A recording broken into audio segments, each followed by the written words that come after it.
কি রে, আর কত ঘুমাবি? ভার্সিটি যাবি না? অনেক বেলা হলো তো, এবার তো ওঠ বাবা।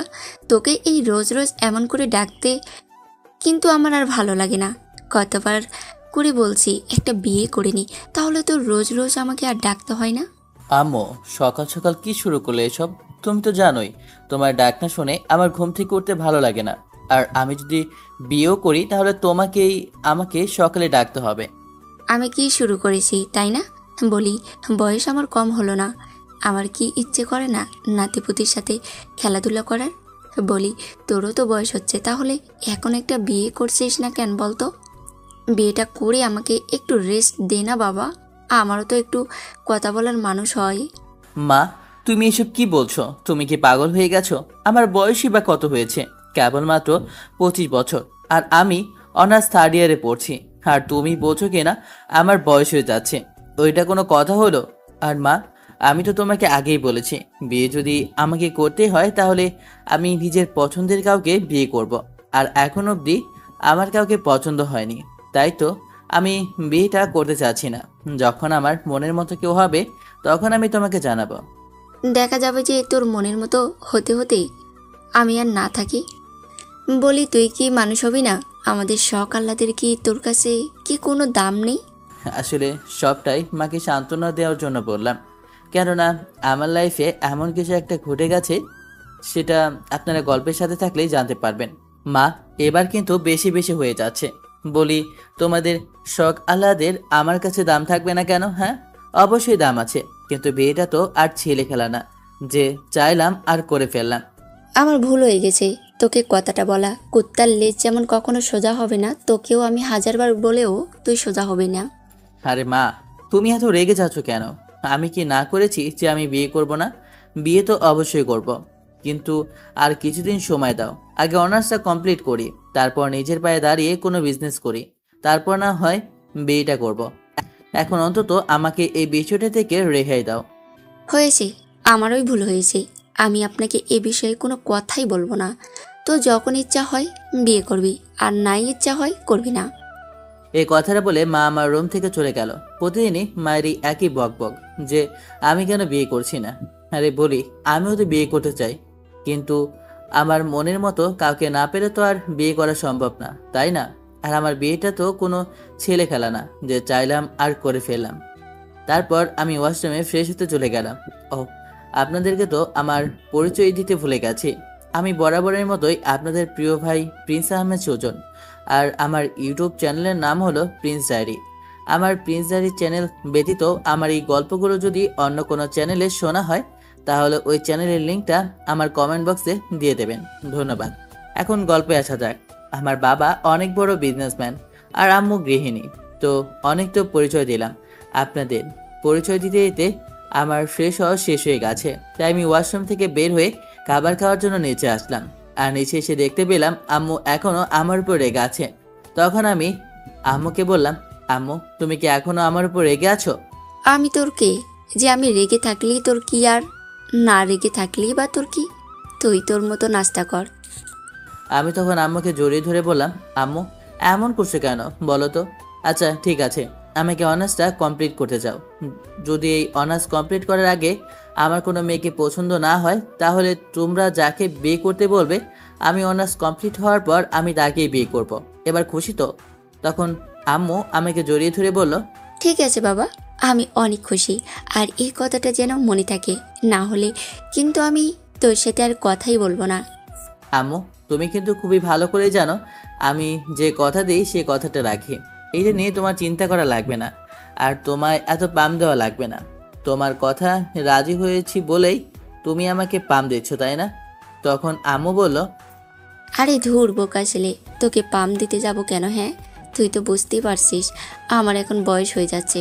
আমারও তো ইচ্ছে করে কারোর সাথে গল্প করতে, তাই না? আমারও তো নাতিপুতি দেখতে অনেক ইচ্ছে করে। এই জন্যই তো তোর কাছেই বায়নাটা ধরা। আচ্ছা ঠিক আছে। তারপর আমি খাওয়া দাওয়া করে ভার্সিটি যাওয়ার উদ্দেশ্যে রওনা হলাম। আরেকটা কথা বলে রাখি, ভার্সিটিতে রায়হান নামের আমার একটা বেস্ট ফ্রেন্ড আছে।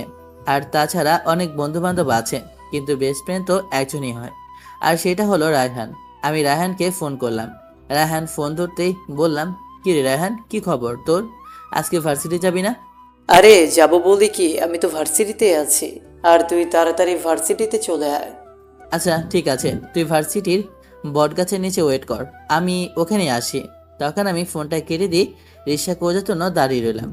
আপনারা একটা কথা বলতে পারেন যে আমার বাবা অনেক বড় বিজনেসম্যান, তারপরও আমি কেন রিক্সা করে যাচ্ছি, তাই না? আসলে সত্যি কথা বলতে গেলে আমার এসব ভালো লাগে না। আমার সাধারণভাবে চলতেই অনেক বেশি ভালো লাগে। আর তাই তো কোনো মেয়ে আমার ধারের কাছেও ঘেঁষে না। আর ঘেঁষবেই বা কেন? তারা তো ছেলেদের সাথে এই জন্য ঘেঁষাঘেঁষি করে যাদের অনেক টাকা পয়সা থাকে আর স্মার্ট হয়ে চলে। যাই হোক, বাদ দেন এসব বিষয়। আমি যে এত বড় লোকের ছেলে এটা একমাত্র রায়হান ছাড়া আর কেউ জানে না। অনেকক্ষণ দাঁড়িয়ে থাকার পর একটা রিক্সা পেলাম, তারপর রিক্সা নিয়ে ভার্সিটির উদ্দেশ্যে রওনা হলাম। ভার্সিটি আসতে দেখতে পেলাম রায়হান বটগাছে নিচে দাঁড়িয়ে আছে। আমাকে দেখে ও হাতের ইশারা দিয়ে ওর কাছে ডাকলো। তারপর আমি ওর কাছে চলে আসলাম। তারপর রায়হানকে বললাম, কি রে, কি অবস্থা তোর, কেমন আছিস? এই তো আলহামদুলিল্লাহ ভালো। আর তোর কি অবস্থা? আর অবস্থা প্রতিদিন আম্মুর সেই একই ডায়লগ, বিয়ে বিয়ে করে আমার মাথাটা পুরো খারাপ করে দিয়েছে। তখন রায়হান বলল, আবে শালা, বিয়েটা করে নিলেই তো পারিস। আমার আব্বু আম্মু যদি আমাকে এমন করে বলতো তাহলে আমি কবেই বিয়ে করে নিতাম। হায় আফসোস, আমার আব্বু আম্মু এটা যে কবে বুঝবে। আমার যে আর একা একা থাকতে ভালো লাগে না। তোর আব্বু আম্মু ঠিকই বোঝে, কিন্তু আমার আব্বু আম্মুই বোঝে না। আরে শালা, তুই তো সব কিছুই জানিস, তাহলে তো অস্থির কেন হচ্ছিস? বিয়ে করলেই তো ফেসে গেলাম।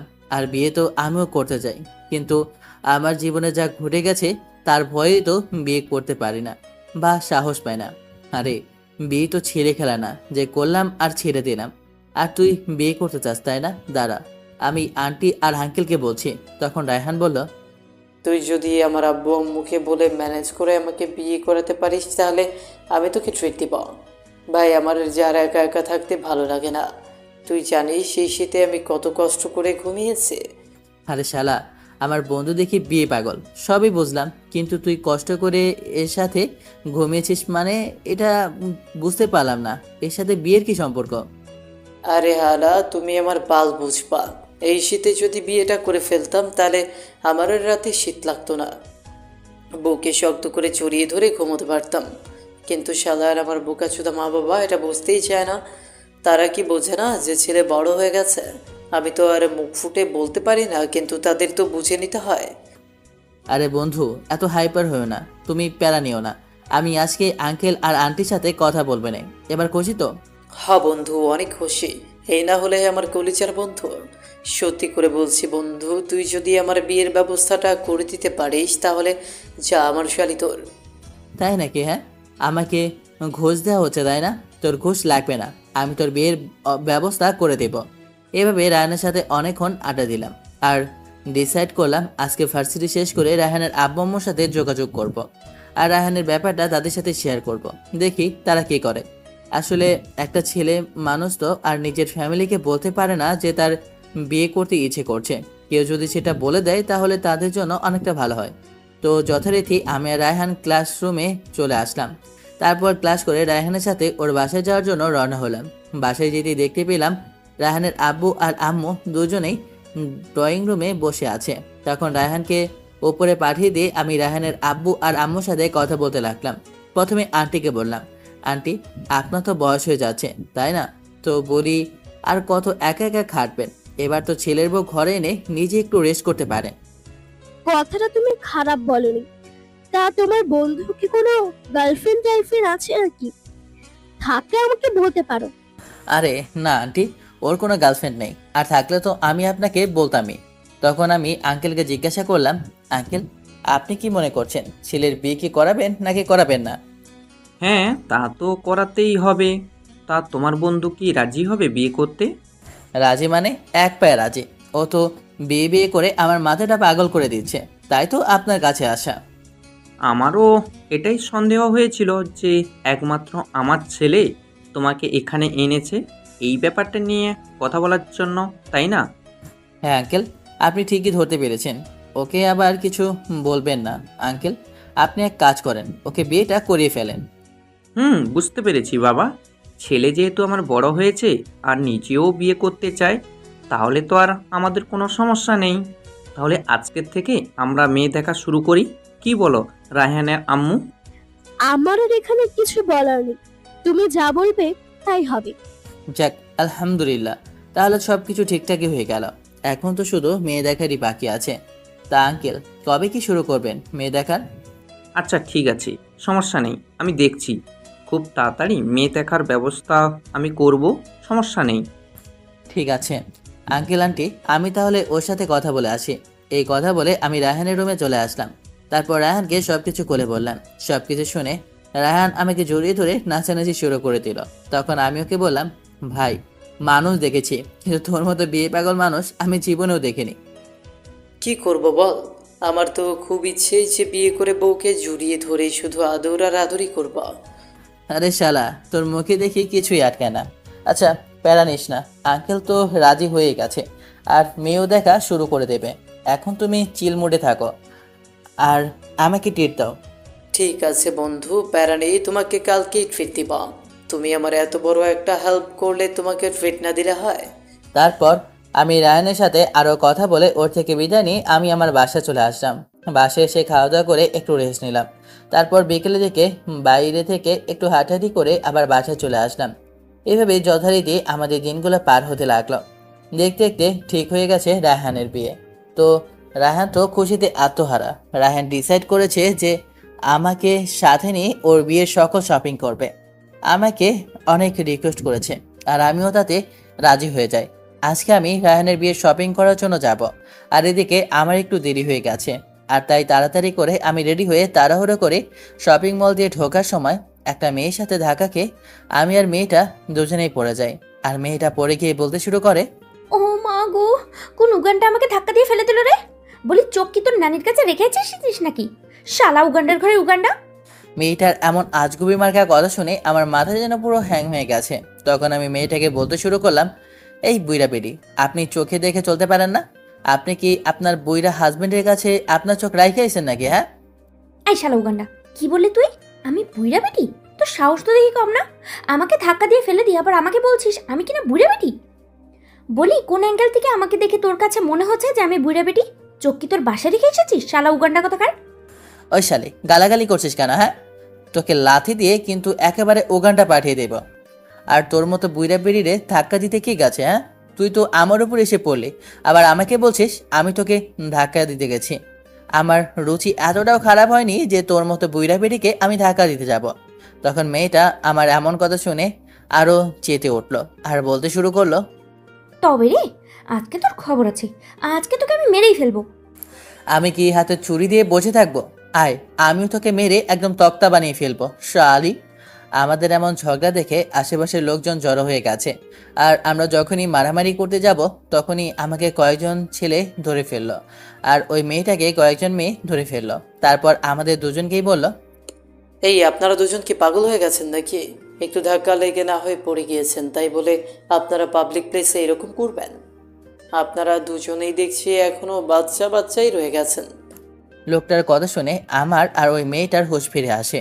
আর আমরা খেয়াল করলাম যে আসলেই তো আমরা পাবলিক প্লেসে এরকম ঝগড়া করছি। তারপর সবাইকে সরি বলে আমি আর ওই মেয়েটা ভেতরে ঢুকে পড়লাম। আর আমি রায়হানকে ফোন দিয়ে বললাম, কি রে, তুই কোন রুমে আছিস? তখন রায়হান আমাকে বলে, সিঁড়ি দিয়ে ওপরে চলে আয়, আমি আর সাইমা এখানে মেয়েদের যে দোকান আছে না ওইখানে আছি। আচ্ছা ঠিক আছে, ওয়েট কর, আমি আসি। আপনারা হয়তো বুঝতে পারতেছেন না যে সাইমাটা আবার কে। সাইমা হলো রায়হানের হবু স্ত্রী। আর অপরদিকে ওই মেয়েটা কাউকে ফোন করলো। ফোনটা করতেই মেয়েটা জিজ্ঞেস করলো, কি রে সাইমা, তুই কোন দিকে আছিস? তাড়াতাড়ি বল। আপু, তুমি কি এসে গেছো? যদি না এসে থাকি তাহলে কি তোকে আমি ফোন করতাম? এখন তাড়াতাড়ি বল, তুই কোথায় আছিস? মাথা কিন্তু খুব গরম আছে আমার। কি হয়েছে তোমার? তুমি এমন রাগ করে আছো কেন? তোমার কি কোনো কিছু হয়েছে? হরে, একটা ঝামেলার মধ্যে পড়ে গিয়েছিলাম। তারপর আমি সাইমাকে সব কিছুই খুলে বললাম। আপনারা তো সব কিছু জানেনই, তাই দ্বিতীয়বার বললাম না। তারপর আমি সাইমাকে বললাম, এখন বল কোথায় আছিস তুই? সিঁড়ি দিয়ে হাতের ডান দিকে চলে আসো, ওইদিকে আমরা মেয়েদেরকে যে দোকান আছে ওইখানে আছি। ঠিক আছে, এখন ফোনটা রাখ, আমি আসছি।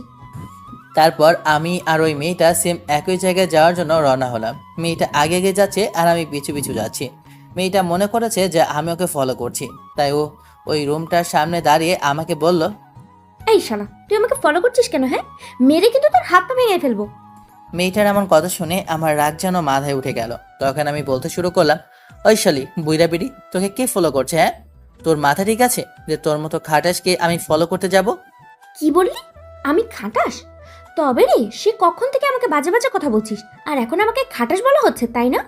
আজকে তোর আমি এমন অবস্থা কাহিল করব না। আয় দেখি তুই কি করতে পারিস। আর আমি কি বসে থাকবো নাকি? হ্যাঁ, আয়, মেরে তোর হাত পা ভেঙে ফেলবো। শালি খাটাস মহিলা। মেয়ে দেখেছি কিন্তু তোর মতো খাটাস মহিলা দেখিনি। সবসময় খালি ভুলভাল মাইন্ডে চলাফেরা করিস। এই শালা, তুই আবার আমাকে খাটাস বলছিস? তুই কিন্তু আমার ধৈর্যের বাঁধ ভেঙে দিচ্ছিস। অনেক সহ্য করেছি তোকে, এখন কিন্তু একটা ঝামেলা বেঁধে যাবে। আমি কিন্তু এখন লোকজন ডাকতে শুরু করব। তোর ডাক বারণ করেছে কে? আমিও দেখতে চাই তুই কি বলতে পারিস। এটা বলে যেন আমি অনেক বড় ভুল করে ফেললাম। তখন মেয়েটা চিল্লে লোকজন জড়ো করতে থাকলো। মেয়েটার এমন চিল্লাচিল্লি শুনে রায়হান আর সাইমা আমাদের এখানে চলে আসলো। আর এসে সাইমা রিয়াকে জিজ্ঞেস করলো, কি হয়েছে আপু? তুই এমন চিল্লাচিল্লি করছিস কেন? তুই কি ভুলে গিয়েছিস এটা পাবলিক প্লেস? সাইমার এমন কথা শুনে রিয়া বলতে শুরু করলো, চিল্লাচিল্লি করবো না তো কি করবো বল? এই ছেলেটা বাইরেও আমার সাথে খারাপ ব্যবহার করেছে, আবার এখনো আমার সাথে খারাপ ব্যবহার করছে। আবার দেখ না, এখন আমাকে ফলো করছে, ফলো করতে করতে এখানে অবধি চলে এসেছে। আজকে ওকে উচিত শিক্ষা আমি দেবই। ওকে বুঝিয়ে দেবো যে মেয়েদের সাথে লাগতে আসার ফল কেমন হতে পারে। এই কথা শোনার পর মেজাজটা আরো গরম হয়ে গেল। তারপর যখন আমি কিছু বলতে যাব তখন পাশ থেকে রায়হান আমাকে বলল, আরে রিয়া আপু, আপনার হয়তো কোথাও ভুল হচ্ছে। আপনাকেও ফলো করতে যাবে কেন? আর আপনাদের মধ্যেই বা কি হয়েছে আমাকে একটু খুলে বলবেন? আমাকে ফলো করছে না তো কি করছে? এখান থেকে আমার পিছু পিছু এসে, আর তুমি আমাকে বলছো যে ও আমাকে ফলো করছে না? আর কি হয়নি সেটা বলো। তারপর আমি বললাম, আপনাকে ফলো করতে আমার বয়ে গেছে। আমাকে ফলো করছিস না সেটা কিভাবে বুঝবো বল?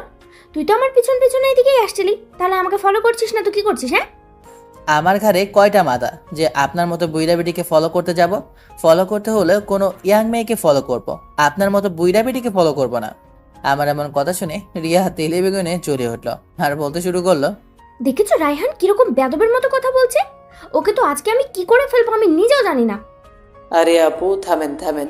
বুঝতে পেরেছি আপনাদের হয়তো কোথাও কোনো ভুল বোঝাবুঝি হয়েছে। আসলে ও আপনাকে ফলো করছে না, ও হলো আমার বন্ধু আহমেদ সুজন। আর ও মূলত আমার বিয়ের শপিং করার জন্য এখানে এসেছে। কি বলে তুমি? এই খাটাসটা তোমার বন্ধু হয়? আর তুমি কিনা এত ভালো হয়ে এত খাটাস একটা ছেলের সাথে বন্ধুত্ব করে চলো? এই বুইড়া বেটি, মুখ সামলে কথা বলবি, না হলে লাথি দিয়ে তোরে মার্কেট থেকে বের করে দেব শালি। আরে থামো ভাই থাম, তোরা এমন শুরু করলি কেন? আর রিয়া আপু, আপনার হয়তো কোথাও বোঝার ভুল হয়েছে। আমার বন্ধু মোটেও এমন না।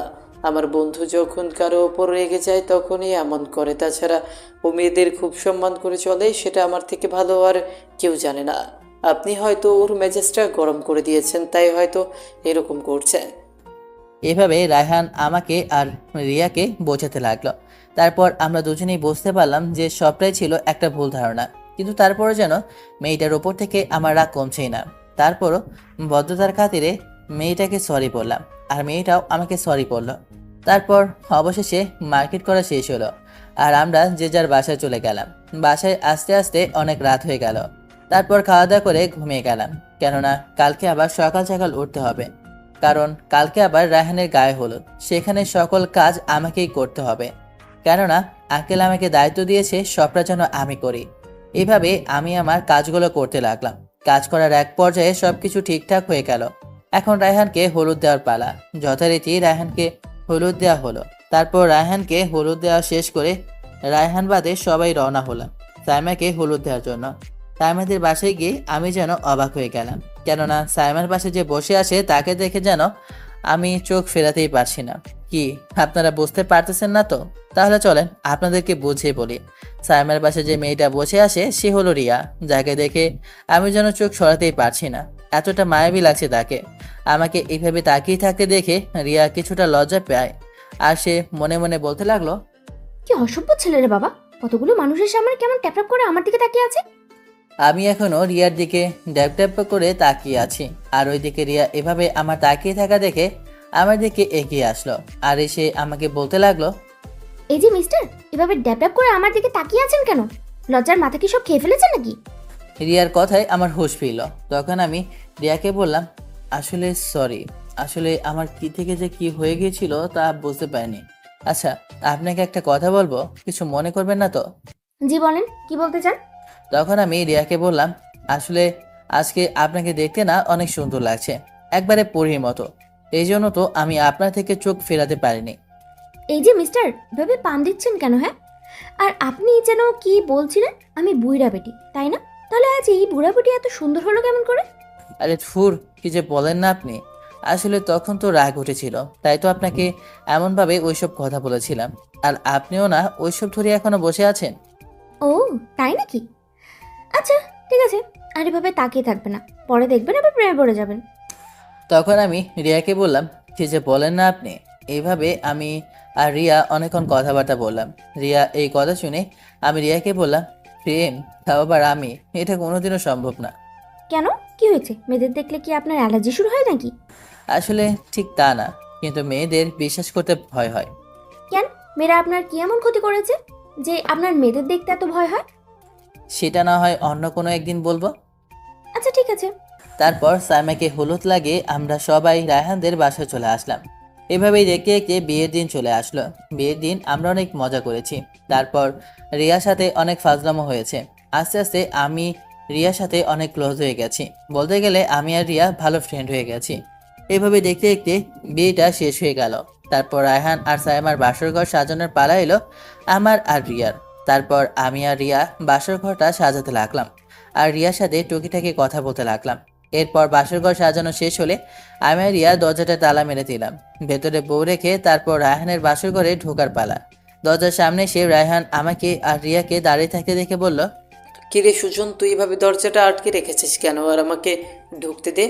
মামা তোর তো দেখছি তর্স হয়েছে না। আরে মামা, এত আইবার হইও না, তোমার বউ অন্য কোথাও পালিয়ে যাচ্ছে না। তখন রায়হান আমাকে বলল, আরে মামা, তোর শুইবে কেমনে বলতো? কতদিন ওয়েট করার পর আর কত কিছু ফেস করার পর বউ পেয়েছি, এখন কি আর তোর সয় বল? এমন কথা শুনে বাস থেকে রিয়া বলতে শুরু করলো। তোমাদের মুখে দেখে কিছুই আটকায় না। আর রিয়ার এমন কথা শুনে আমি রিয়াকে বললাম, আরে আমরা বন্ধু বান্ধব প্রায় এমনই।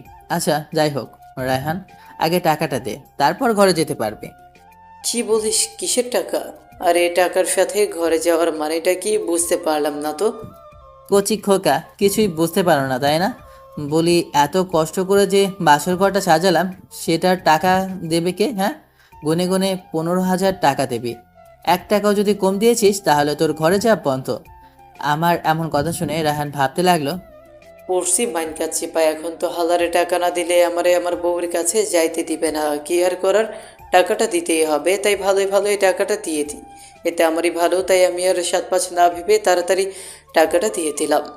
আমার এইভাবে তাড়াতাড়ি টাকাটা দেওয়া দেখে সুজন বলতে শুরু করল, আব্বে হালা, তুই তো দেখছি পুরো পাগল হয়ে গেছিস। যাই হোক, সাবধানে বিড়াল মারিস। আমার এমন কথা শুনে রায়হান লজ্জা পেল। তারপর রায়হান ভিতরে চলে গেল।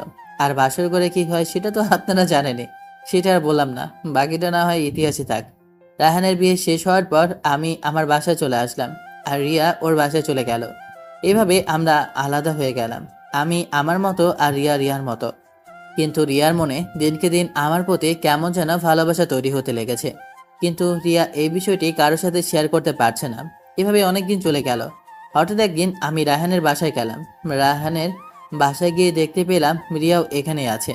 তারপর রিয়ার সাথে টুকিটাকি কথা বললাম, আর রিয়ার সাথে কথা বলে যা বুঝতে পারলাম যে রিয়া কেমন যেন আমার প্রতি দুর্বল হয়ে গেছে, কিন্তু আমি এই বিষয়টাকে পাত্তা দিলাম না। তারপর রিয়া আমাকে বলল, আচ্ছা সুজন, তোমায় একটা কথা বলি। বলো। তাতে পারমিশন নেওয়ার কি আছে? কি বলবে বলে ফেলো। তারপর রিয়া বলতে শুরু করলো, আচ্ছা ঠিক আছে, তাহলে বলছি। চলো না, আমরা কোথায় গিয়ে ঘুরে আসি? আচ্ছা ঠিক আছে চলো। তারপর আমি আর রিয়া একটা নদীর পাড়ে ঘুরতে চলে গেলাম। তারপর আমি আর রিয়া অনেকক্ষণ ঘোরাঘুরি করলাম। তারপর ঘোরাঘুরির এক পর্যায়ে রিয়া আমাকে প্রশ্ন করলো, আচ্ছা সুজন, তোমাকে আমি একটা প্রশ্ন করি, কিছু মনে করবে না তো? আচ্ছা ঠিক আছে করো, তাতে তো পারমিশন নেওয়ার কি আছে? তুমি আর আমি তো এখন ভালো বন্ধু হয়ে গেছি, তাই না? আর বন্ধুদের মধ্যে কোনো পারমিশন নেওয়ার বিষয় নেই। তাও ঠিক, আসলে পারমিশন এই কারণেই নিলাম যে বিষয়টা তোমার পার্সোনাল। আচ্ছা সমস্যা নেই, তুমি যা বলার বলে ফেলো, আমি কিছু মনে করব না। যদি আমার বলার মতো হয় তাহলে আমি তোমাকে বলবো। আচ্ছা ঠিক আছে, তারপর আমি প্রিন্সকে জিজ্ঞেস করলাম, আচ্ছা তোমার কি কোনো জিএফ নেই? জিএফ থাকবে না কেন? আমার তো অনেকগুলো জিএফ। আমার এমন কথা শুনে হতভম্ব হয়ে গেল। তারপর আমাকে জিজ্ঞেস করলো, তোমার অনেকগুলো জিএফ মানে? কথাটা ঠিক বুঝতে পারলাম না। জিএফ কি কারো অনেকগুলো হয় নাকি? কিসব আবল তাবল কথা বলছো? আরে আজব কথাবার্তা বলবো কেন? হ্যাঁ, জিএফ এর মানে কি বলো তো? তখন রিয়া বলতে শুরু করলো। জিএফ এর মানে হলো গার্লফ্রেন্ড। আর গার্লফ্রেন্ড কি শব্দ বলো তো? গার্লফ্রেন্ড ইংরেজি শব্দ, কেন তাতে কি হয়েছে? আরে বোকা, গার্লফ্রেন্ড যদি ইংরেজি শব্দ হয় এটার বাংলা শব্দ কি দাঁড়ায় বলো তো? এর বাংলা শব্দ দাঁড়ায় এটাই যে গার্ল মানে মেয়ে আর ফ্রেন্ড মানে বন্ধু, তার মানে হলো মেয়ে বন্ধু। আর তুমি তো আমার গার্লফ্রেন্ড, তাই না? তার মানে তুমি হলো আমার মেয়ে বন্ধু। আমি এটাই তোমাকে বোঝাতে চেয়েছি। আমার এমন কথা শুনে রিয়াও হাসতে লাগলো। তুমি আসলে অনেক মজার মানুষ, আর আমি তো ভেবেছিলাম কি নাকি। আচ্ছা বাদ দাও, এখন বলো যে তোমার কোনো প্রেমিকা নেই। আমার এমন কথা শুনে প্রিন্স কেমন যেন অন্যমনস্ক হয়ে উঠলো। তখন আমি প্রিন্সকে ধাক্কা দিয়ে জিজ্ঞেস করলাম, কি হলো, তুমি এমন অন্যমনস্ক হয়ে গেলে কেন? আমি কি বললাম তুমি শুনতে পাওনি? হ্যাঁ, শুনতে পেয়েছি। আসলে আমার এমন একটা অতীত আছে যা আপনারা হয়তো কেউ জানেন না, আর জানবেনই বা কি করে? আমি তো আপনাদের কাউকে কিছু বলিনি। গল্পের সাথেই থাকুন, তাহলে জানতে পারবেন। কি এমন কথা যে আমাকে বলা যাবে না? কিছু কথা না বলাই ভালো। কিছু কথা বলতে গেলে হয়তো বা নিজের কাছে খারাপ লাগবে, তাই আমি চাইছি না তোমাকে এই কথাটা বলতে। আচ্ছা, এগুলো বাদ দাও, এখন চলো বাসায় যাওয়া যাক। তারপর রিয়াকে আর কোনো কথা বলতে না দিয়ে আমি আর রিয়া রায়হানের বাসায় চলে আসলাম। আবার আমার এমন ব্যবহার দেখে রিয়া অনেক অবাক হয়ে গেল, আর সে মনে মনে চিন্তা করতে লাগলো। প্রিন্সের জীবনের এমন কিছু ঘটনা আছে যার জন্য ও এমন করছে। যে করেই হোক, ওর এই জীবনে কি এমন ঘটেছে তা আমাকে জানতেই হবে। রিয়া আনমনে এই কথাগুলো চিন্তা করতে লাগলো। তখন আমি রিয়াকে এমন অন্যমনস্ক দেখে জিজ্ঞাসা করলাম, কি হলো রিয়া, তুমি এমন অন্যমনস্ক হয়ে কি ভাবছো? ও না, মানে হ্যাঁ, আরে না, ও কিছু না। আচ্ছা ঠিক আছে, তুমি তাহলে রায়হানের বাসায় যাও, আমি আমার বাসায় চলে যাচ্ছি। রিয়াকে রায়হানের বাসায় দিয়ে আমি আমার বাসায় চলে আসতে লাগলাম, আর পুরনো স্মৃতিগুলোতে ডুব দিতে লাগলাম। আপনারা হয়তো বুঝতে পারতেছেন না যে আমার পুরনো স্মৃতিটার মানে কি। আসলে আমার জীবনে এমন কিছু ঘটনা আছে যার জন্য আমি কোনো মেয়েকেই তেমন বিশ্বাস করতে পারি না, আর তাই তো আমি এখনো বিয়ে করছি না। আসলে আমি একজনকে খুব ভালোবাসতাম, আর সে মানুষটা আমার সাথে প্রতারণা করেছিল। সেই জন্যই মূলত আমি কোনো মেয়ে মানুষকে বিশ্বাস করতে পারি না। গল্পের সাথেই থাকুন, তাহলেই জানতে পারবেন কি হয়েছিল আমার সাথে। আমি বাসায় এসে কারোর সাথে কথা না বলে সোজা আমার রুমে চলে আসলাম। রুমে এসে রুমের দরজাটা আটকে দিয়ে অযথারায় কান্না করতে লাগলাম, আর নিজে নিজে বলতে লাগলাম, কি দোষ করেছিলাম আমি, যার জন্য তুমি আমাকে এমন শাস্তি দিলে। এগুলো চিন্তা করতে করতে কখন যে ঘুমিয়ে পড়লাম নিজেও জানি না। আর ওইদিকে রিয়া সাইমার সাথে আমার বিষয় নিয়ে কথা বলছে। আচ্ছা সাইমা, তুই কি প্রিন্সের ব্যাপারে কোনো কিছু জানিস? আমার এমন কথা শুনে তখন সাইমা বলে ওঠে, প্রিন্স মানে? তুই কার কথা বলছিস? আর আমি কার ব্যাপারে বা কি জানবো? তোর কথাটা তো ঠিক বুঝতে পারলাম না। আরে আমি রায়হানের বন্ধু প্রিন্সের কথা বলছি। আরে বা, প্রিন্স? আমরা সবাই তোকে সুজন বলেই ডাকি, প্রিন্স বলে ডাকিস, ভালো তো। আপু, তোর ভাব সাব দেখে তো আমার কেমন জানি সন্দেহ লাগছে। Something something. আরে তোর কি বলিস এসব? তোর কি মাথা ঠিক আছে? আর আমিও কি প্রিন্সকে বলতে ভালো লাগে, সুজন নামটা কেমন যেন লাগে, তাই আমি ওকে প্রিন্স বলেই ডাকি। এতে সামথিং সামথিং হওয়ার কি আছে? আপু, তোমার কথা শুনে আমার কেমন জানি খটকা লাগছে। আচ্ছা যাই হোক, বাদ দাও এসব। আর তুমি সুজন ভাইয়ের ব্যাপারে কি জানতে চাও? আমি ঠিক বুঝতে পারলাম না। আর সুজন ভাইয়ের সম্পর্কে আমি কী বা জানাবো, একটু খোলাখুলি করে বলবে? আসলে সত্যি বলতে, প্রিন্সের সাথে আজকে ঘুরতে গিয়েছিলাম। তখন ওকে জিজ্ঞেস করেছিলাম যে তোমার প্রেমিকা আছে কিনা। তখন আমার এই কথা শুনে ও যেন কেমন অন্যমনস্ক হয়ে গেল। তারপর যখন এর কারণটা ওকে জিজ্ঞেস করলাম, তখন ও কথাটা এড়িয়ে চলে গেল। তাই তো তোকে জিজ্ঞেস করলাম যে ওর জীবনে কি এমন ঘটে গেছে যার জন্য এমন করলো। তুই কি কিছু জানিস? আপু, তুমি সুজন ভাইয়ের সম্পর্কে এত কিছু জেনে কি করবে? আর তোমারই বা তার সম্পর্কে জানতে ইচ্ছে হলো কেন? তুমি যদি সত্যি করে বলো যে তুমি প্রিন্স ভাইকে ভালোবেসে কিনা, তাহলে আমি সত্যিটা বলতে পারি। সাইমার এমন কথা শুনে রিয়া লজ্জা পেল। লজ্জা পেয়ে মুখটা লুকিয়ে ফেলল। তখন সাইমা রিয়াকে উদ্দেশ্য করে আবার বলতে শুরু করলো, বুঝেছি আপু, তুমি যে সুজন ভাইকে ভালোবেসে ফেলেছো এটা তোমার চেহারা দেখেই বোঝা যাচ্ছে। সাইমার এমন কথা শুনে রিয়া নিজেকে ঠিক করে নিয়ে সাইমাকে বলতে শুরু করলো, দেখ, তোকে যেটা বলছি সেটার উত্তর দে। তোকে এত ভিতরে যাইতে হবে না, বেশি পেকে গেছিস কিন্তু তুই। হ্যাঁ বুঝেছি, তোমার আর এত লজ্জা পেতে হবে না। আসলে আপু, সুজন ভাইয়ের সম্পর্কে আমিও তেমন কিছু জানি না। রায়হান জানতে পারে, ও যেহেতু সুজন ভাইয়ের বেস্ট ফ্রেন্ড। চলো আমরা ওর কাছে গিয়ে জিজ্ঞেস করি। আচ্ছা ঠিক আছে। তারপর আমি আর সাইমা গিয়ে রায়হানের কাছে জিজ্ঞেস করলাম, আচ্ছা রায়হান, তোমাকে একটা কথা বলবো, তুমি কথা দাও, তুমি আমাকে মিথ্যে কথা বলবে না, যা সত্যি তাই বলবে। কি এমন কথা আছে আপু আপনি আমাকে এইভাবে বলছেন? আর বলার হলে অবশ্যই আপনাকে বলবো। আপনি বলেন কি কথা। তুমি আমাকে এটা বলো যে তোমার বন্ধু প্রিন্স, ওর জীবনে কি এমন ঘটে গেছে যার জন্য ও কোনো মেয়েকে সহ্য করতে পারে না? আসলে আপু মেয়েদের সহ্য করতে পারে না এটা না, ও আসলে কোনো মেয়েকেই বিশ্বাস করতে পারে না। সবই বুঝলাম, বাট হঠাৎ করে আপনি এই কথা বলছেন কেন? এটার পিছনে একটা কারণ আছে, আর তোমাকে যেটা জিজ্ঞেস করেছি প্লিজ এটার উত্তরটা দাও, আমাকে খোলাখুলি বলে দাও। ঠিক আছে আপু, আপনাকে বলছে। ফ্ল্যাশব্যাক। আর কয়েকটা মানুষের মতো প্রিন্সের জীবনটা ছিল সুন্দর আর গোছানো। আমি আর প্রিন্স ছিলাম আগে থেকেই বেস্ট ফ্রেন্ড, বাট হঠাৎ একটা মেয়ের আবির্ভাব হয় আমাদের ভার্সিটিতে। আমি আর প্রিন্স প্রতিনিয়ত ভার্সিটির একটা বট গাছের নিচে আড্ডা দিই, আর আজকেও তার ব্যতিক্রম হলো না। হঠাৎ পেছন থেকে একটা মেয়ে এসে আমাকে আর প্রিন্সকে জিজ্ঞেস করলো, হাই ভাইয়া, কেমন আছেন আপনারা? আশা করি ভালো আছেন। জি ভালো। তা তুমি কে? তোমাকে তো নতুন মনে হচ্ছে। আর তুমি কি আমাকে চেনো? আসলে ভাইয়া তা না, আমি আপনাদের চিনি না। আমি আজকেই এই ভার্সিটিতে নতুন এসেছি, আর আমি ফার্স্ট ইয়ার। আর আপনাদের কাছে আমি যে জন্য এসেছি তা হলো র্যাগিং। আসলে আমি র্যাগিংয়ের শিকার হয়ে আপনার কাছে এসেছি, আই মিন আপনাদের কাছে। ও বুঝলাম। তা তোমাকে কে এমন র্যাগ দিয়েছে যার জন্য আমাদের কাছে এসেছো? তখন মাঝখান থেকে রিয়া জিজ্ঞেস করলো। তারপর কি এমন হয়েছিল সবই। আসলে প্রিন্স তখনও মেয়েদের সাথে বেশি একটা মিশতো না, মেয়েদের সাথে কথা সব সময় কম বলতো। তখন মেয়েটা আমাকে বলতে শুরু করলো, আসলে ভাইয়া, ওই ভাইয়া থেকে প্রপোজ করতে হবে, এটাই আমাকে র্যাগ করেছে। প্লিজ ভাইয়া, কিছু মনে করবেন না। মেয়েটার এমন কথা শুনে আমি হতভম্ব হয়ে গেলাম। পরক্ষণে নিজেকে শান্ত করে বললাম, আচ্ছা ঠিক আছে, সমস্যা নেই। এরপর রিনা আমাকে প্রপোজ করে, তারপর আমাকে বলে, থ্যাংক ইউ ভাইয়া, আপনাকে অসংখ্য ধন্যবাদ। আর ভাইয়া, আপনারা প্লিজ একটু বলবেন ফার্স্ট ইয়ারের ক্লাসটা কোনটা? তারপর আমি রিনাকে বলতে শুরু করলাম, তুমি সিঁড়ি দিয়ে সোজা ডান দিকে যাবে, তারপর প্রথম ক্লাস, ওটাই তোমাদের। থ্যাংক ইউ ভাইয়া, আপনাকে অসংখ্য ধন্যবাদ। এটা বলে মেয়েটা চলে গেল, আর আমি মেয়েটার চলে যাওয়ার দিকে তাকিয়ে রইলাম। আমার এমন তাকানো দেখে পাশ থেকে রায়হান খোঁচা মেরে বলে ওঠে, কিরে ভাই, তুই এইভাবে মেয়েটার দিকে তাকিয়ে আছিস কেন? প্রেমে পড়ে গেলি নাকি? হ্যাঁ?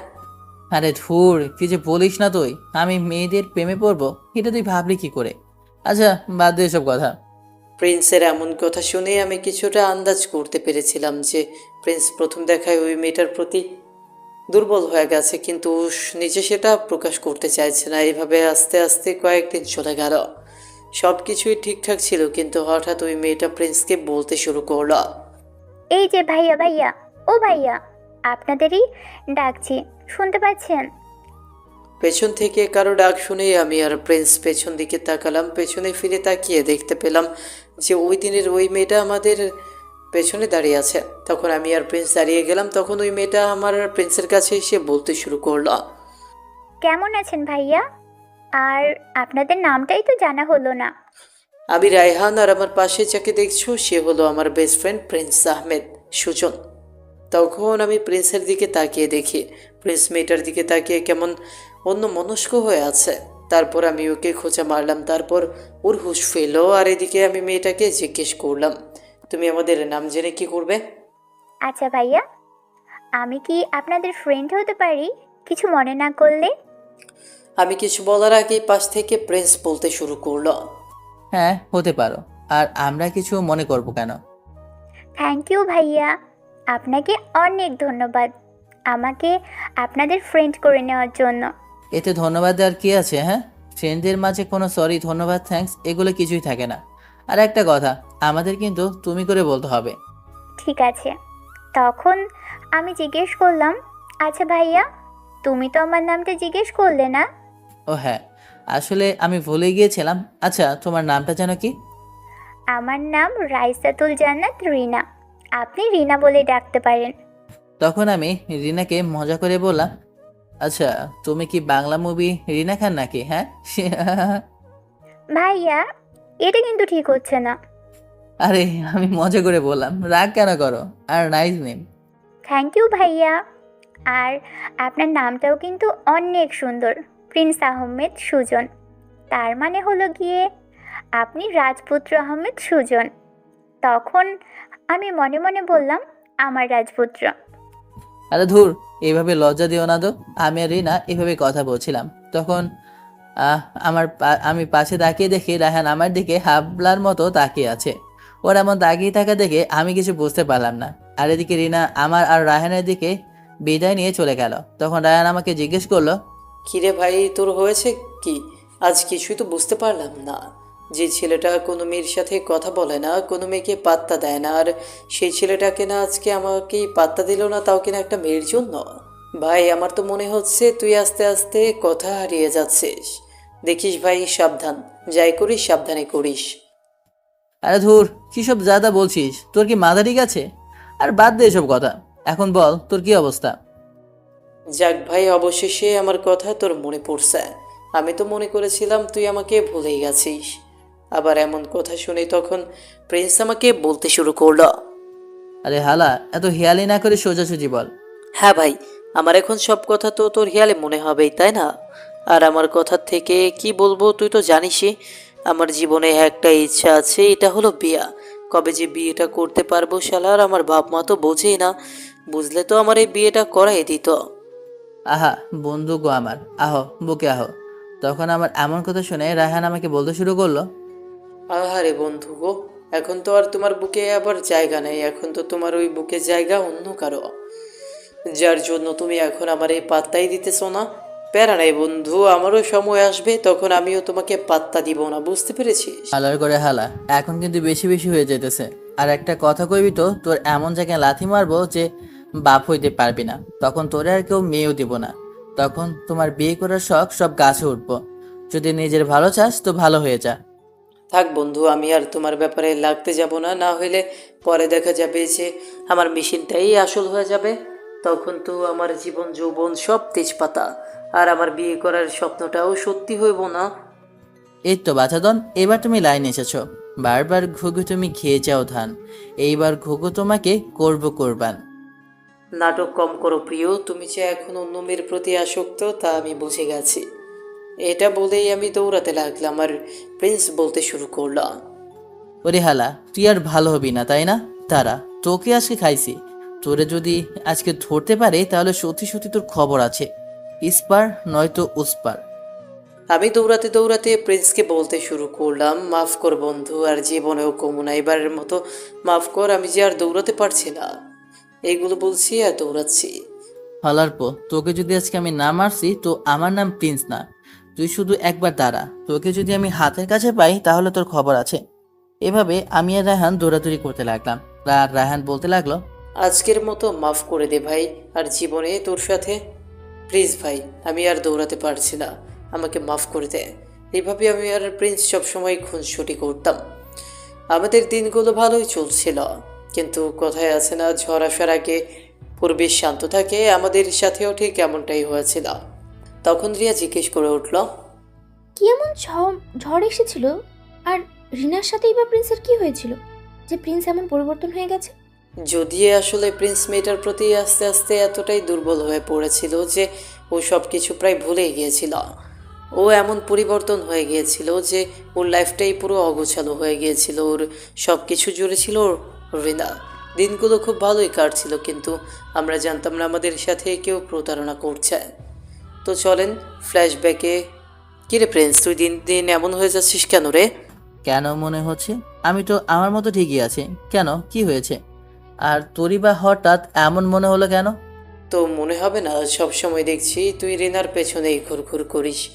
বলি, তুই যদি ওকে ভালোবেসে ফেলিস তাহলে তোকে বলে দিতেই পারিস, বলছিস না কেন? কোনো সমস্যা হলে আমাকে বল, আমি গিয়ে বলে দিচ্ছি।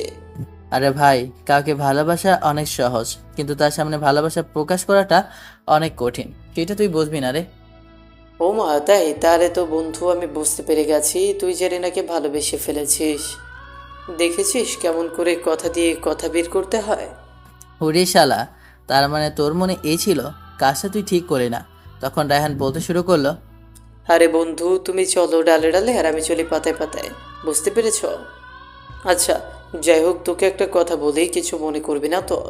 হ্যাঁ বল। আর তুই এতে পারমিশন নিচ্ছিস কেন বলতো? তুই তো আমার ভাই, তুই যা বলবি আমার ভালোর জন্যই বলবি। আসলে আমি বলতে চাইছি যে বিষয়টা কি খুব তাড়াতাড়ি হয়ে যাচ্ছে না? তুই যদি আর একটা বার ভেবে দেখতি। আসলে বন্ধু, এই বিষয় নিয়ে আমি আর ভাবতে চাই না। আর আমিও কি এতটাই ভালোবেসেছি যে আমি ওকে ভুলতেও পারবো না।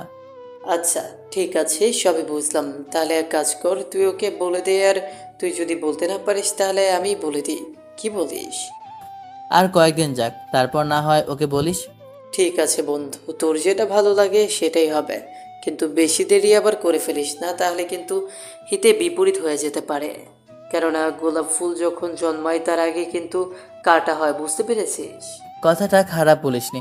আচ্ছা ঠিক আছে, তুই তাহলে আমার বিষয়টা ওকে বলে দেখ, ও কি বলে। আচ্ছা ঠিক আছে। তারপর আমি একদিন সময় করে রিনাকে একটা পার্কে আসতে বললাম, আর প্রিন্সকে কলে রাখলাম। আর রিনা পার্কে এসে আমাকে বলতে শুরু করলো, ভাইয়া, আপনি আমাকে কি এমন বলবেন যে এমন জরুরি তলব করলেন? কি এমন কথা ভাইয়া যে পার্কে আসতে বললেন? আরে বলছি বলছি, এত তারা কিসের? আসলে তোমাকে যে কথাটা বলার জন্য এখানে তোমাকে আসতে বলা হয়েছে সেই কথাটা হলো, প্রিন্স তোমাকে ভালোবেসে ফেলেছে। প্লিজ তুমি আমার বন্ধুকে ফিরিয়ে দিও না। কি বলছেন এসব ভাইয়া? আপনি কি সত্যি বলছেন নাকি আমার সাথে ফান করছেন? আরে আজব মেয়েটা, তোমার সাথে আমি ফান করবো কেন? তোমাকে আমি সত্যি সত্যি বলছি। প্লিজ, প্রিন্স তোমাকে অনেক ভালোবাসে আর তোমাকে সরাসরি এই কথাটা বলতে পারছে না, তাই তো আমি তোমাকে বলছি। ও আচ্ছা, তাই? আচ্ছা ভাইয়া, আপনি এক কাজ করুন, আপনার বন্ধুকে আমার সাথে দেখা করতে বলুন, আমি ওনার সাথে একটু কথা বলি, কি বলেন? আচ্ছা ঠিক আছে, তুমি তাহলে কালকে এই সময় এই পার্কে আসিও, আমি প্রিন্সকে সাথে করে নিয়ে এখানে আসবো, ঠিক আছে? ঠিক আছে ভাইয়া, আমি তাহলে আজকে বাসায় যাই, আর আপনিও দেখে শুনে বাসায় যাবেন। ঠিক আছে। তারপর এইভাবেই ওই দিনটা চলে গেল, আর প্রিন্স তো যেন পাগল হয়ে গেছে রিনার ওই কথা শুনে। সে আমাকে বলছে, শালা, তুই আমার জন্য একটু ওয়েট করে নিতে পারতি, আমি তখনই চলে আসতাম। তা না করে তুই ওকে পাঠিয়ে দিবি। তোকে তো মন চাচ্ছে মেরে আলু ভর্তা বানিয়ে দে। ওরে শালা, যার জন্য করলাম চুরি সেই বলে চোর। তোর সাথে কোনো কথাই নেই, তুই আমার সাথে কোনো কথা বলবি না। আমি একটু রাগ করার অভিনয় করলাম, তখন প্রিন্স আমাকে বলতে শুরু করলো, আরে ভাই, রাগ করিস কেন? আমি তো মজা করছি। প্লিজ বন্ধু, রাগ করিস না। তুই ছাড়া আর আমার কি আছে বল? তুই তো আমার ভাই। প্লিজ বন্ধু, রাগ করিস না। ও বন্ধু, বন্ধু প্লিজ। হয়েছে হয়েছে, তোমার আর পাম মারা লাগতো না। এত পাম মারলে আমি ফেটে যাবো তো। আরে শোনো বাচ্চা ধন, সবুরে মেয়ে ফলে, তাই তো তোমাকে একটু ধৈর্য ধরার জন্য শিখতে হবে। তাই আগেই তোমাকে একটু ধৈর্য ধরানোর জন্য আমার এই আইডিয়াটা, বুঝতে পেরেছ? ভাই, বুঝতে পেরেছি। তারপর রায়হান বলতে শুরু করলো, আচ্ছা তাহলে ঠিক আছে, কাল যথাসময় মতো ওই জায়গায় উপস্থিত হয়ে পড়ো, তাহলেই হয়ে যাবে। তারপর আর কি, পরের দিন যথারীতি প্রিন্সকে নিয়ে পার্কে চলে আসলাম। পার্কে এসে দেখতে পেলাম রিনা ওখানে দাঁড়িয়ে আছে। তখন আমি রিনাকে বললাম, আচ্ছা রিনা, তুমি আর প্রিন্স কথা বলো, আমি একটু সাইডে আছি। এই কথা বলে আমি ওখান থেকে চলে আসলাম। আর ওখানে এই যে মিস্টার, আপনি যে আমাকে ভালোবাসেন তা বলেননি কেন? আর সেটা কিনা আপনার ফ্রেন্ড এসে বলে? মুখ তো আছে, বাট সব কথা তো এই মুখ দিয়ে বের হতে চায় না। এটাই তো এই মুখের দোষ। তাই তো আমি না পেরে আমার বন্ধুকে পাঠিয়ে দিয়েছি। সবই বুঝলাম, তা আমাকে কবে থেকে ভালোবাসেন শুনি? তোমাকে যেদিন প্রথম দেখেছিলাম সেদিন থেকেই তোমার প্রতি একটা টান অনুভব করেছিলাম। তারপর থেকে আস্তে আস্তে তোমার সাথে কথা বলা, তোমার প্রতি আস্তে আস্তে দুর্বল হওয়া। একটা সময় তোমার প্রতি এতটাই দুর্বল হয়ে গেছি যে আমি নিজেকে হারিয়ে ফেলেছি তোমার মাঝে। ও মা, তাই নাকি? আপনি তো দেখছি কবি হয়ে গেছেন।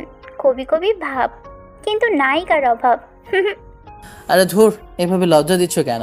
তোমার জন্য কবি কেন, আমি সব কিছু হতে পারি যদি তুমি আমার পাশে থাকো। ও মা, তাই? তাহলে এক কাজ করুন, আমাকে প্রপোজ করুন, আর দেখি আপনি কেমন প্রপোজ করতে পারেন। কি বলছো এগুলা? এখানে প্রপোজ করব? আর কি দিয়ে প্রপোজ করব? আমি তো কিছুই আনিনি। প্রপোজ করতে হলেই যে কিছু আনা লাগবে তা কিন্তু নয়। মন থেকে প্রপোজ করলে এমনিতেই হয়ে যায়। আচ্ছা ঠিক আছে। তারপর আমি চোখ বন্ধ করে বলতে শুরু করলাম, আমি জানি না আমি কিসের সাথে তোমার তুলনা করব, বা আমি কি এমন বলবো তাও আমি জানি না, কিন্তু আমি একটা কথাই তোমাকে বলতে চাই। তোমার মাঝে এমন কি আছে আমি জানি না, কিন্তু তুমি আমাকে বারবার চুম্বকের মতো আকর্ষণ করো। আর এই চুম্বকের আকর্ষণের মতোই আমি তোমাকে এতটা ভালোবেসেছি যে তোমাকে হারানোর মতো শক্তি আমার এই দেহে নেই। আমার প্রতিটি স্পন্দনে তোমার নাম লেখা, প্রতিটা রক্ত উপশিরায় তোমার নাম লেখা। আর তাই সবশেষে তোমাকে একটা কথাই বলতে চাই, আমি তোমাকে এতটা ভালোবাসি যে ভালোবাসা হয়তো কোনো কিছুতেই পরিমাপ করা যাবে না। দিন শেষে আমি তোমাকে একটা কথাই বলবো, তুমি কি আমার সেই পরী হবে যাকে নিয়ে আমার পরীর রাজ্যটা সাজাবো? আমি এই কথাগুলো বলে যখন চোখ খুলি, রিনার দিকে তাকাই, তখন তাকেই দেখি তার চোখগুলো ছলছল করছে। তখন আমি তাকে বললাম, কি হলো, তুমি আমার সেই পরীটা হবে না যাকে নিয়ে আমার রাজ্যটা সাজাবো, পরীর রাজ্য? তখন রিনা বলে উঠল, হব না মানে? আমি কি এই রাজ্যটা হাতছাড়া করতে পারি? আমিও যে তোমাকে প্রথম থেকেই ভালোবেসে ফেলেছি, কিন্তু বলার সাহস হয়ে ওঠেনি। আজকে মন খুলে বলছি, আমিও তোমাকে অনেক অনেক অনেক অনেক বেশি ভালোবাসি। এই কথাটা বলে রিনা আমাকে জড়িয়ে ধরলো, জড়িয়ে ধরে ইচ্ছে মতো আদর করতে লাগলো। এভাবে অনেকক্ষণ আদর করার পর হঠাৎ সাইড থেকে রায়হান বলতে শুরু করলো, ওরে ভাই, আমি তোর প্রপোজ শুনে পুরো কেঁদে দিয়েছি, আমার কেউ ধরেন ভাই। আর ভাই, আমার সামনে এত ঝাপকা ঝাপকি করিস না তো, আমি সিঙ্গেল একটা পোলা, আমার বুঝি কষ্ট হয় না? ওই শালা তুই এখানে কি করিস, যা ভাগ এখান থেকে। ও, এখন তো তোমার সব কিছু ঠিকঠাক হয়ে গেছে, এখন আমি কে, তাই না? ঠিক আছে, আমি চলে যাচ্ছি, কিন্তু মনে রাখিস সময় আমার আসবে তখন প্রিন্স বলতে শুরু করলা। আরে বন্ধু, তুই তো আমার ভাই, তুই না থাকলে আমি কি কখনো বলতে পারতাম বল? তোকে আমি কি করে বলবো? আয় বন্ধু, বুকে আয়। এইভাবে আমাদের দিনগুলো খুব ভালোই কাটছিল, হাসি মজা আড্ডার, প্রিন্স আর রিনার ভালোবাসা দিন থেকে অনেক গভীর হয়েছিল, তাদের দেখে সবাই চলছিল। কিন্তু তাতে তো আর আমাদের কিছু আসে যায় না, আমরা তিনজন আমাদের মতোই ছিলাম। কিন্তু হঠাৎ একদিন একটা কালো ঝড়ের আগমন হয়, আর সেটা হলো আমাদের ভার্সিটির সিনিয়র এক বড় ভাই। সে ছিল অনেক ধনী পরিবারের ছেলে আর প্লে বয়। তখন রিয়া বলতে শুরু করলো, তারপর কি এমন হয়েছিল? সবই তো ঠিকঠাকই চলছিল। রিয়ার আমার কথা শুনে রায়হান কান্না করে দিল। আসলে রায়হান আমার কষ্ট কখনো সহ্য করতে পারতো না, আর এখনও না। তাহলে চলেন, তখন হয়েছিলটা কি আপনাদের ঘুরিয়ে নিয়ে আসি ফ্ল্যাশব্যাক থেকে। আমার আর রিনার ভালোবাসা দিনকে দিন আরো গভীর হয়ে যাচ্ছিল। আমি যেন রিনাকে ছাড়া আর কিছুই চিন্তা করতে পারছিলাম না। কিন্তু হঠাৎ যখন থেকে রাফি ভার্সিটিতে প্রবেশ করেছে, তাকে দেখে রিনা যেন কেমন তার প্রতি আস্তে আস্তে দুর্বল হয়ে যাচ্ছে। এটা আমি খেয়াল করেছি যে রিনা ওই ছেলেটার দিকে বারবার তাকিয়ে থাকে, কিন্তু আমি রিনাকে কিছু বলার সাহস পাচ্ছিলাম না। আর দিনকে দিন রিনা কেমন জানি আমার দিকে দূরে সরে যাচ্ছিল। এরপর নিজেকে আর কন্ট্রোল করতে না পেরে আমি রিনাকে জিজ্ঞেস করলাম, কি ব্যাপার রিনা, তুমি দিনকে দিন কেমন যেন নিরামিষ হয়ে যাচ্ছ? আগের মতো তোমার মধ্যে সেই আগের আমিটাকে কেমন যেন খুঁজে পাচ্ছি না। আমার এই কথা শুনে রিনা বলতে শুরু করলো, কই, কি হবে? আমার কিছুই তো হয়নি, আর আমি তো ঠিকই আছি। আর আর বলো না, দিন দিন পড়াশোনার চাপ এত বেড়ে যাচ্ছে যে এর জন্য ঠিকমতো কোনো কিছু করতেই পারছি না। তাই হয়তো একটু অন্যমনস্ক লাগছে।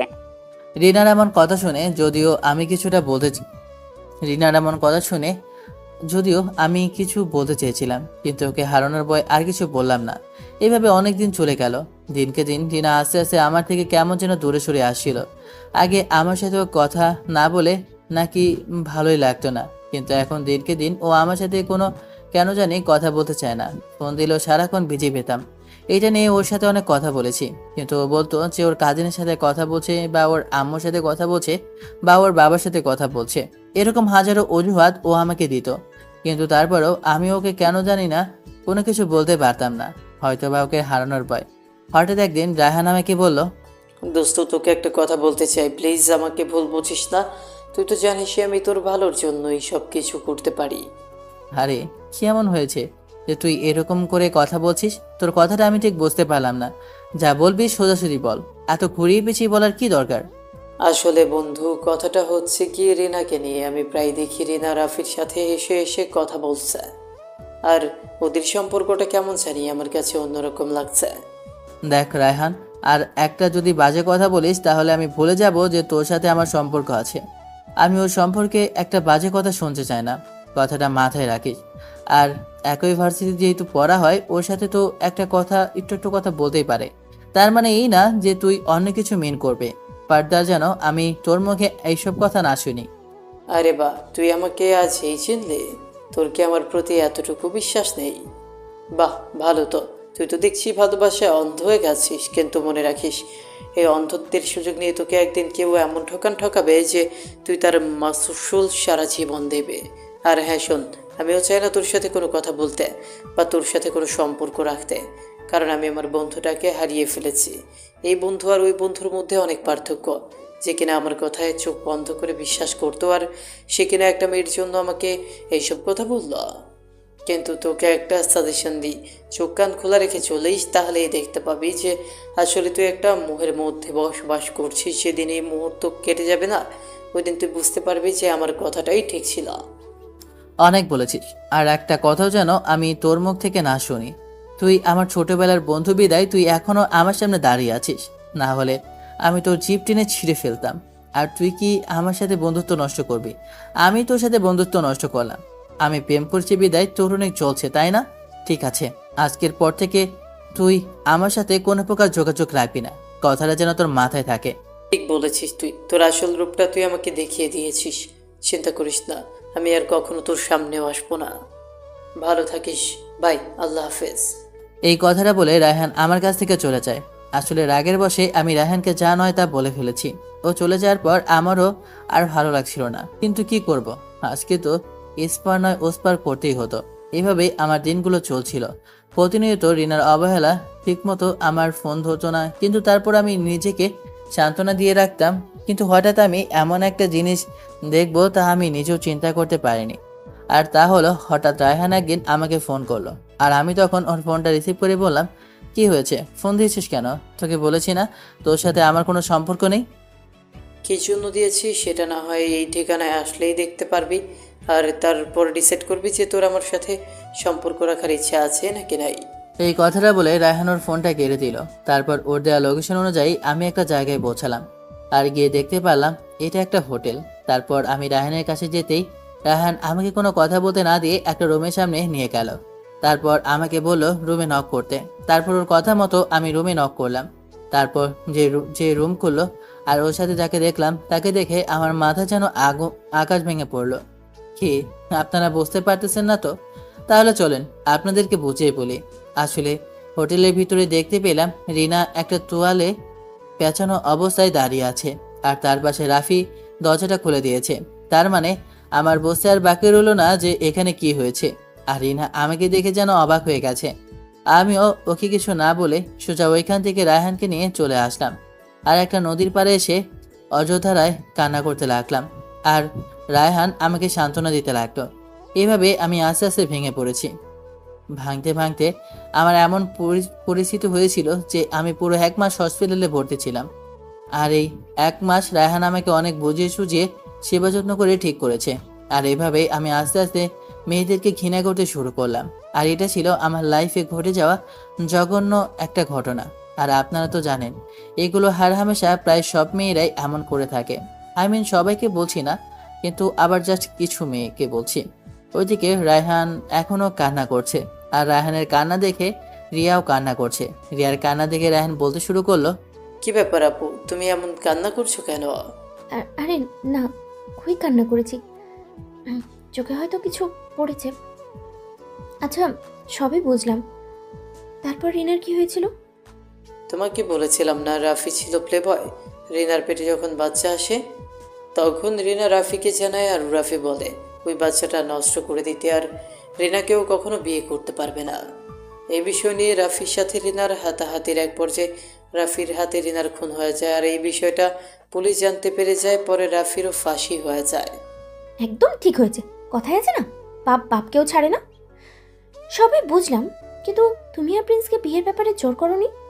শুধু আমি কেন, ওর মা বাবা ভাই বোন সবাই জোর করেছে, কিন্তু ওর একটাই কথা, ও এখন আর কোনো মেয়েকেই বিশ্বাস করতে পারবে না। আর ও যাকে বিশ্বাস করতে পারবে না তার সাথে কেমন করে সংসার করবে। অনেক বুঝিয়েছি কিন্তু তাতেও কোনো কাজ হয়নি। ও আচ্ছা, সবই বুঝলাম। আচ্ছা আপু, সবই বুঝতে পারলাম, কিন্তু প্রিন্সের ব্যাপারে আপনার জানার এত ইন্টারেস্ট জাগলো কেন? সেটা পরে জানতে পারবে, এখন না বলি। আসলে সত্যি বলতে আমিও প্রিন্সকে অনেক ভালোবেসে ফেলেছি, আর ওর অতীতটা জেনে আরও বেশি ওর প্রেমে পড়ে গেছি। আর যে করেই হোক ওকে বোঝাতে হবে সব মেয়েরা এক নয়। এভাবে অনেক দিন পার হয়ে গেল। হঠাৎ একদিন রিয়া আমাকে ফোন করে একটা পার্কে যেতে বললো। সে বলল তার নাকি আমার সাথে কি এমন কথা আছে।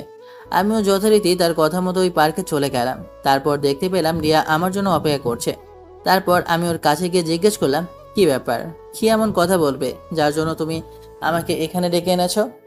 আসলে আমি তোমাকে এমন একটা কথা বলতে চাই যেটা তুমি শুনলে কি মনে করবে তা আমার বোঝার দরকার নেই, কিন্তু কথাটা যে আমার তোমাকে বলতেই হবে, না হলে আমি যে শান্তি পাবো না। কি এমন কথা যে যার জন্য তুমি এমন করছো? আচ্ছা ঠিক আছে, সমস্যা নেই, তুমি বলে ফেলো। কথাটা হলো এই যে আমি তোমাকে ভালোবেসে ফেলেছি। আরে ধুর, তুমি কি আমার সাথে মজা করছো? আর এটা কি করে হয়? তোমার আমাকে দেখে কি মজা মনে হচ্ছে নাকি? আমি জোকার যে আমি জোকারের মতো তোমার সাথে মজা করব? নাকি তুমি জোকার? হ্যাঁ, আমি যা বলেছি সিরিয়াসলি বলেছি, আমি তোমাকে ভালোবাসি। আরে ধুর, কি সব বলছো তুমি? হ্যাঁ, তুমি আমার থেকে সিনিয়র, এটা কি তুমি ভুলে গিয়েছো?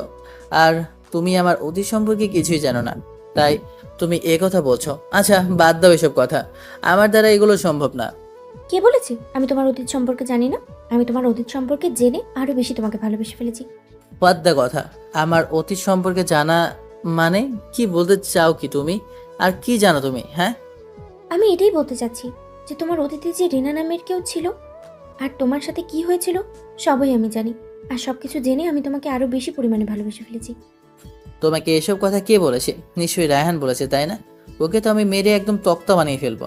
আর দেখো রিয়া, আমি তোমাকে জাস্ট ফ্রেন্ড হিসাবে দেখে এসেছি, আর তুমি আমার অতীত জেনে আমাকে ভালোবাসো না, শুধু করুণা করছো, তাই না? আমার কারো করুণা চাই না। আমি তোমাকে ভালোবাসি, কোনো করুণা করছি না। যদি করুণা করতে হতো তাহলে তোমাকে সান্ত্বনা দিতাম, ভালোবাসতাম না। আর আমার ভালোবাসায় যদি তোমার কোনো সন্দেহ থাকে তাহলে চলো আজকে তোমাকে আমি বিয়ে করে ফেলবো। কি বলছো কি এসব তুমি? তোমার মাথা ঠিক আছে? তুমি বাসা যাও, আমি তোমার সাথে এ বিষয় নিয়ে আর কথা বলতে চাই না। দেখো প্রিন্স, আমি এত কিছু জানি না, আমার তোকে চাই মানে চাই। যদি বেশি বাড়াবাড়ি করিস তাহলে কিন্তু আমি কিন্তু কিছু একটা করে ফেলবো। তোমার মাথা খারাপ হয়ে গেছে? তুমি যাও তো এখান থেকে, যাও, বাসায় যাও। বাসায় গিয়ে মাথা ঠান্ডা করো আগে, তারপর ভেবে দেখো। আমার মাথা খারাপ হয়ে গেছে তাই না? দাঁড়া দেখাচ্ছি।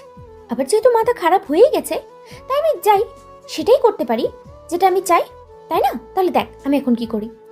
এটা বলে রিয়া বাসা থেকে একটা চাকু এনেছিল, আর ওই চাকুটা দিয়ে ওর হাতে সোজা সুজি একটা পোস্ট মেরে দেয়, আর ওর হাত থেকে ফিনকি দিয়ে রক্ত বের হতে থাকে। এটা দেখে আমি ওকে একটা থাপ্পড় মেরে বলতে শুরু করলাম, সত্যি তুমি পাগল হয়ে গেছো, তোমাকে পাবনা ভর্তি করে দেওয়া উচিত। হ্যাঁ হ্যাঁ হ্যাঁ, আমি পাগল হয়ে গেছি। তোমাকে না পেলে আমি আরো পাগল হয়ে যাব। যদি আমাকে না যেতে দাও তাহলে আজকে আর এখনই আমাকে বিয়ে করবে, না হলে আমি কি করতে পারি সেটা তুমি কি ভালো করে এখন বুঝতে পারছো। বিয়ে করতে চাইলে তো আর বিয়ে করা চায় না, তাই না? বিয়ে করতে তো অনেক কিছু করতে হয়। তোমার এগুলো নিয়ে ভাবতে হবে না, আমি সব কিছু রেডি করে এসেছি। হয়তো এসপার না হয় ওসপার, নয় আমাকে বিয়ে করবে না হলে আমি আত্মহত্যা করব। তারপর আর কি, বাধ্য হয়ে রিয়াকে বিয়ে করতে হলো। আর আমি যে রিয়াকে ভালোবাসি না তা কিন্তু নয়, আমি ওকে ভালোবাসি, কিন্তু ভয়ে ওকে আপন করে নিতে পারছিলাম না। আর ওর এমন পাগলামো দেখে আমি বুঝে গেছি ও আমাকে সত্যি অনেক ভালোবাসে। আর দেখতে দেখতে আমাদের বিয়েটা হয়ে গেল। এদিকে আমার বন্ধু রায়হান অনেক খুশি আজকে, কেননা ও শুধু আমার কাছে এটাই চেয়েছিল, আমি যেন বিয়ে করি। আর ওর মনের আশা পূরণ হয়ে গেছে। আর আমার আম্মু তো আরও খুশি, বলতে গেলে আমি বিয়ে করায় সবাই খুশি হয়েছে। আজ আমাদের বাসরাত। বাছর ঘরে ঢুকতেই দেখতে পেলাম রিয়া বসে আছে। আমি কাছে যেতেই রিয়া আমাকে সালাম করতে আসলে আমি ওকে বলতে শুরু করলাম, একমাত্র আল্লাহ ব্যতীত কারো কাছে মাথা নত করতে হয় না। তারপর আমরা 2 রাকাত নফল নামাজ আদায় করলাম। তারপর আমাকে বলতে শুরু করলো, কি ব্যাপার, তুমি শুয়ে পড়েছো কেন? আজ না আমাদের বাসরা, তাহলে তুমি শুয়ে পড়েছো কেন? বাসরাত হয়েছে তো কি হয়েছে? তুমি আমাকে জোর করে বিয়ে করেছো, আর আমি অনেক ক্লান্ত। আমি কিছু করতে পারবো না, যাও ঘুমাও। ওরে শালা, তাই নাকি? আমি যেহেতু তোকে জোর করেই বিয়ে করেছি, তাহলে আমার অধিকারটাও আমি নিজেই জোর করে আদায় করে নেব। এটা বলে আমি ওকে আদর করতে শুরু করলাম। আদর করতে করতে বাকিটা ইতিহাস হয়ে গেছে। সেই ইতিহাস পাতিহাস আপনাদের জানতে হবে না। আর যদি জানতে চান তাহলে বিয়ে করে নেন, আর বিয়ে করতে না পারলে মুড়ি খান, যান ভাগেন। আল্লাহ হাফেজ, টাটা, বাই বাই, খোদা হাফেজ, হ্যাভ ফান। ভালো থাকবেন সবাই, আর আমাদের জন্য অনেক দোয়া করবেন।